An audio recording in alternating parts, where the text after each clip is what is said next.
Welcome back everyone, and thank you to the subscribers that we have and the 3,000 views of the 18 or so episodes. In this episode I'm going to show you how I'm going to make the approach to this elevation look a bit prettier. I've already sorted this end out with some Hornby bits and pieces which I shall reference in the link, but I'm going to basically put the Hornby up current red brick retaining walls along this approach. Now you can see I've already built the piers or the columns in wood. Always that's going to be solid, it doesn't move, it's attached as well. It's a bit crude, but you won't notice any of that once it's all fully up to date. These things are always very basic, very simple maths to divide the length of the elevation by the number of piers that I want. That gives you the distance between each one, gives you the centre point, and you can also work out the angle. And on this one it's 3.5 degrees, which is quite steep in real terms, but these trains will pull up that high. So yeah, went outside and cut the little bits of wood yesterday, all ready for me to place a piece of balsa wood underneath each of these so that I can ballast it and make it look like it's more solid than actually what it is. The whole point of my Ragstones railway is that at some point in time, if I need to move things, it can all be taken apart. So these they're not affixed to the track. Sorry, they are affixed to the track. They're not fixed to the ballasting. So this will move, but it's so solid and heavy, it's not going to move through any vibration of the trains. If I need to, I might dab a little bit of Pritt stick or something like that so that I can move it if I need to. What's going to get interesting is when we glue these to the wood. That might have to be a bit more permanent, but I'm sure it'll be fine. Here are the little pieces of balsa wood. I cut them using the Saker tool cutting device I've showed in one of my earlier videos. It doesn't need to be, they need to be accurate, but they don't, as long as you undercut, you'll be all right.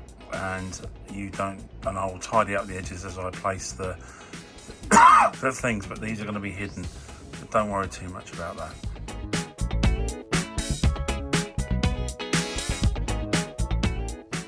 Just a quick update. So I've glued those two bits of balsa wood in place. You can see moving my way up the track. Back on that in a moment. Okay, this is all done. That's the last one drying out. The little bits of balsa wood are now under the tracks. Again, trying to keep it all light. No heavy structures. And I am not going to stick these in yet until the right glue turns up, but I want something that's going to glue the resin to the wood. And also, I don't know if anybody else has used these, but you have to make sure that you get I want to line them up so that there's not much of a gap in between each one. That's just fallen over, oops. So that might be a job for another time.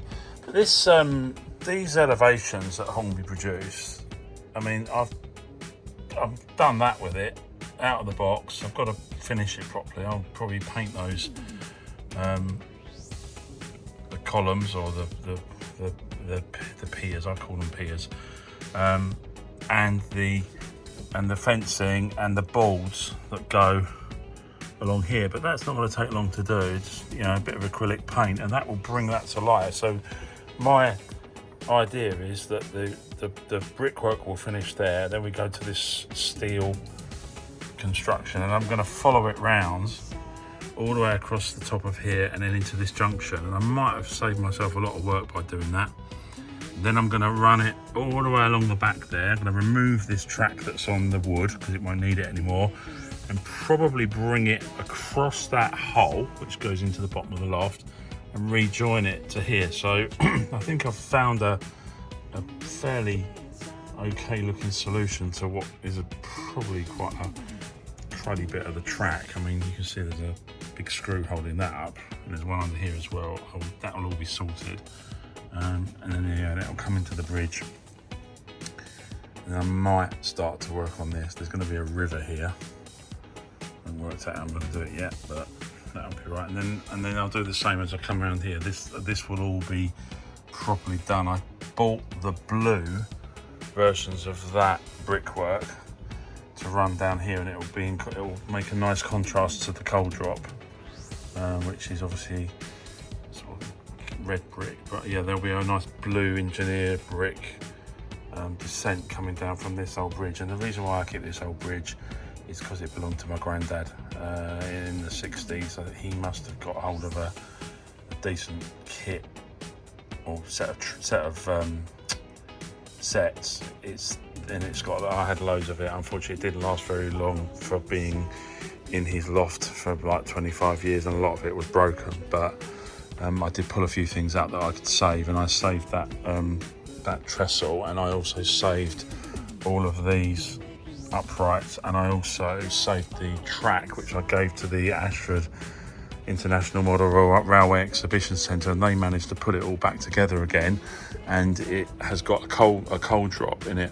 Anyway, I remembered I had taken pictures of it and some video of when it was all reassembled.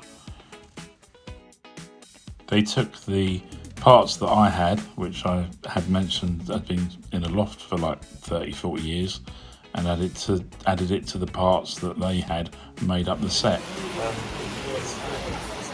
my family. Goes up around the outside. Guess it can come in over there. So yeah, this is it, guys, if you can hear me. This was the set that Grandad Ron had that I brought here, and Fred has basically cleaned it all, reassembled it, and we're at the Ashford International Model Railway Centre, which is where I hang out on Saturdays, and I'm really pleased about that.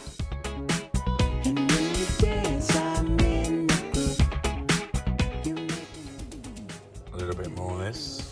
So what you want to call it, the little balsa wood underlays are all dry. I'm now fitting the retaining walls in place. I've got a few more on order because I didn't order enough, but yeah, I'm gluing in with super glue gel to the resin, to the wood, and then clamping them just gently so they stay in position. Okay, the first section's done.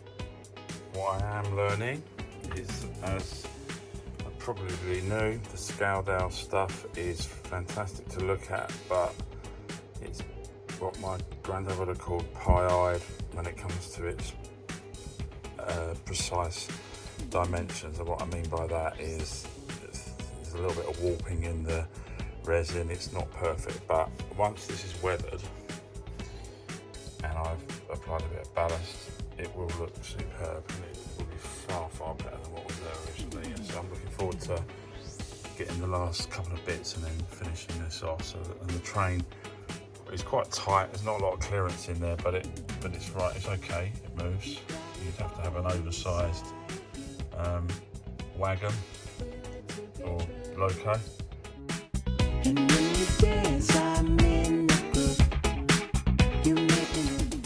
Last bits of putting, just waiting for them to dry, and I'm going to ballast it. Just a quick test of my test coach. See, it's tight, but it can't be anything more than that because there's not much clearance on the side of the. It's good. There we go, all ballasted up. I think it looks pretty good.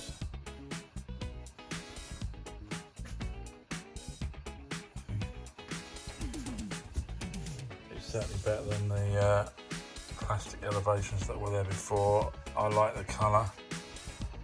There's a bit more finishing to be done, but yeah, I'm pretty pleased with that. Right, now we're going to test it. Here comes the old trusty diesel.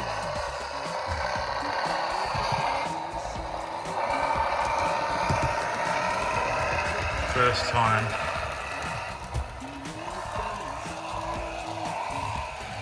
Pretty cool.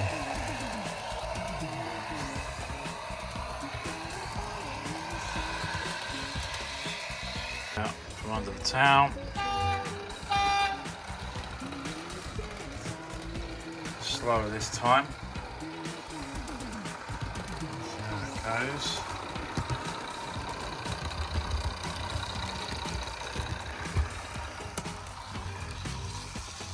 Up the elevation. Yeah, I'm pretty pleased with that. Coming up the elevation from the station.